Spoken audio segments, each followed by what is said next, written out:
ప్రియమైన స్నేహితులారా, బైబిల్లోని 5 రొట్టెలు, 2 చేపలు సంఘటన గురించి ఆత్మీయ అర్థం తెలుసుకుందాం.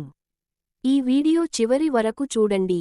యోహాను సువార్త 6వ అధ్యాయం 1 నుండి 14 వచనములు. మత్తయి 14వ అధ్యాయం 13 నుండి 21 వచనములలో 5 రొట్టెలు, 2 చేపలను దేవుడు ఏ విధముగా ఆశీర్వదించారో మీకు తెలుసు కదా. ప్రియమైన దేవుని పిల్లలారా, మీ దగ్గర ఉన్నది చిన్నదే అని ఎప్పుడైనా అనిపించిందా? కానీ దేవుని చేతుల్లో అది అద్భుతంగా మారవచ్చని ఈ రోజు వాక్యం మనకు చెబుతుంది. బైబిల్లో యోహాను 6వ అధ్యాయంలో మనం చూస్తాము. ఒక బాలుడి దగ్గర ఉన్నవి కేవలం 5 రొట్టెలు, 2 చేపలు మాత్రమే. మనుషుల దృష్టిలో అది సరిపోని ఆహారం.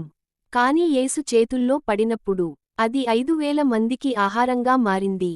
ఆత్మీయంగా 5 రొట్టెలు అంటే దేవుని వాక్యం, 2 చేపలు అంటే కృప మరియు సాక్ష్యం. యేసు వాటిని తీసుకొని ఆశీర్వదించాడు. ఆ తరువాతే విస్తరణ వచ్చింది. పాఠం ఏమిటి? నీ దగ్గర ఉన్నది చిన్నదైనా విశ్వాసంతో దేవునికి అప్పగిస్తే ఆయన దానిని అనేకులకు ఆశీర్వాదంగా మార్చగలడు. జీవితం కోసం సందేశం. నీ సమయం చిన్నదా? నీ ప్రతిభ తక్కువగా ఉందా? నీ విశ్వాసం బలహీనంగా ఉందా? యేసుకు ఇచ్చి చూడు, అద్భుతం తప్పక జరుగుతుంది.